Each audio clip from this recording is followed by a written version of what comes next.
I live in Atlanta, and on a daily basis, I take public transportation to Marta. So I thought I'd share with you one of my Marta minutes. So I'm going towards Art Center Station. Get off one of the local buses from the Atlantic Station to Art Center, and I'm about to head downstairs to the train. And I look up, and down the steps, dressed in black, comes this chef who I hadn't seen in years. This guy's was one of the top sous chefs I think around in the city. So I see him, and automatically I'm like, "Oh my goodness, it's you!" So I stop and I say, "Hey," and he's like, "Hey," and I'm like, "Man, I hadn't seen you in years." He said, "Oh, I've seen you 4 times this week already."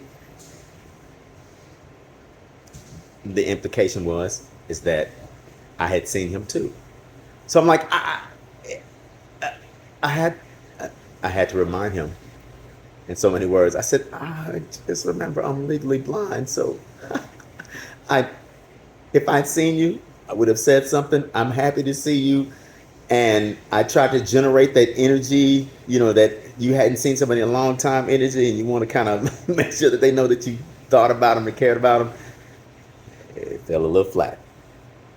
So I learned something. First and foremost, I can't see nothing. Secondly, I better be my head on a swivel, looking around, taking my time to make better observations. And I also encourage you and others around you, take time to look. Maybe you'll find somebody that you hadn't seen in the past who really needs to know that you cared about them and that you were thinking about them. Or you may walk by somebody who needs that feeling, and they'll feel like, oh, he's changed. You'll see.